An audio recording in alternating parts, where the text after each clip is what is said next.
Hello guys and gals, James here. Today we're going to be looking at my Italian M38 Carcano rifle chambered in 7.35mm. This one was made in 1939 at the Czerny Arsenal.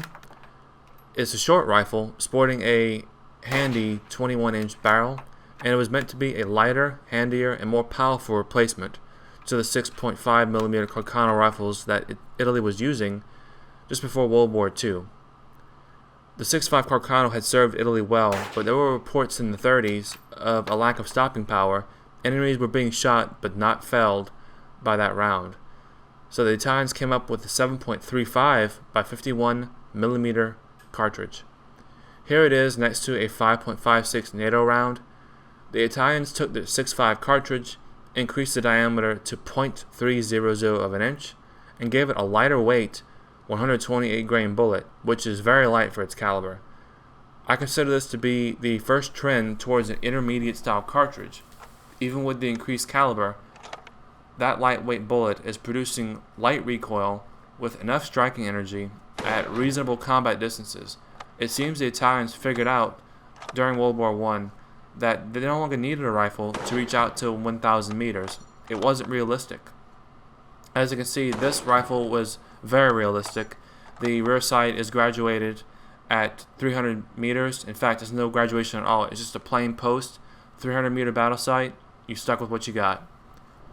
Unfortunately, Italy got caught up in World War II, and there was no time for a transition. There was no time to have two different battle cartridges. So the 7.35 and the new rifles chambered for it were taken off.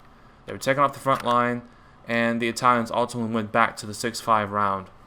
But the 7.35mm rifles did not end their service life there. They did see use on other fronts, including the German Volkssturm, and the Italians on the Eastern Front supposedly used them as well. But what I do know for sure is that about 90,000 of these were given over to Finland as war aid to fight against the Russians. This Carcano has a SA stamp indicating it was taken into Finnish service. The Finns modified many of these guns to have taller front sights so they would shoot even closer to the point of aim, and mine is no exception. You can see where the front sight has been built up. The Carcano uses a 6-shot M-block clip that is inserted directly into the magazine. For whatever reason, you can eject the clip by pressing a button in front of the trigger.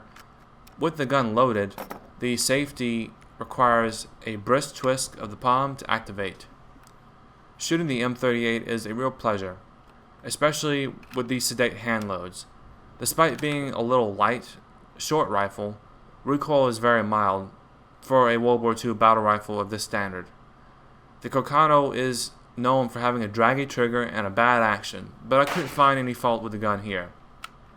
The gun will shoot to the point of aim by burying the front sight deep into the rear sight, but I forgot to do this during this session, so my rounds landed somewhat high. The downside to these guns is the clips. They were one-use items that are being used over and over again, so you have to play with them in order to get them to work reliably.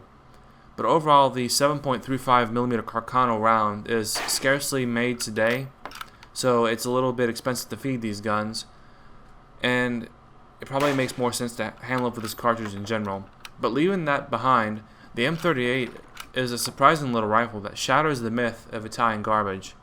Maybe, just maybe, they were ahead of the curve after all.